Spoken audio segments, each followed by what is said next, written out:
Totoong nakakasunod na raw ang PNP sa 5-minute rule para respondehan ang mga tumatawag sa Hotline 911. Kung bakit magbabalita si Carrie Cator.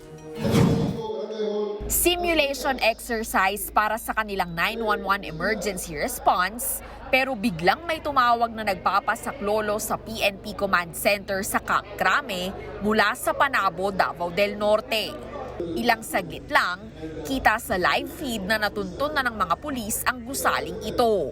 Nagkahabulan pa hanggang sa maaresto ang lalaking yan na nakuhanan din ng ilang pakete ng droga. Live pinapanood natin, aresto sa Panabo, Davao del Norte. Mukhang nakakuha ng drugs at ng 2 baril ang ating mga pulis. Ang malupit, hindi na lang basta yan practice, totohanan na. Mismong ang News 5 inimbitahan din ni PNP Chief General Nicolas Torre na subukan ang 911 sa kanila namang pagdedemo kay Interior Secretary John Vic Remulla. Ang standard namin dyan, 3, dapat masagot yan. 1 lang.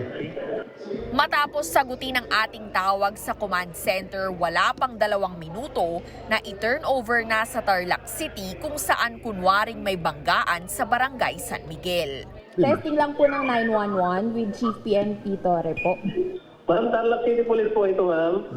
Wala pang 5 minutes, narating na rin ang kunwaring pinangyarihan. Para masiguro na laging mabilis ang responde, simula Agosto magiging isahan na raw ang lahat ng 911 calls sa buong bansa.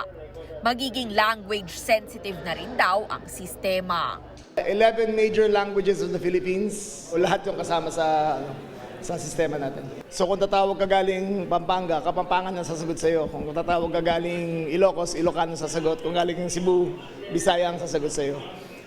So naka-geofence na tawag na yan, and then naka-push to talk cellular ang lahat ng mga pulis natin. Kasi they use radios now which are efficient, but the push to talk cellular can talk to between 1 and 1,000 policemen simultaneously to inform them what's happening.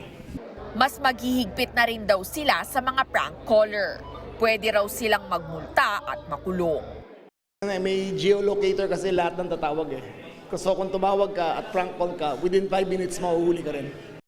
Para sa 1PH, Carrie Cator, News 5.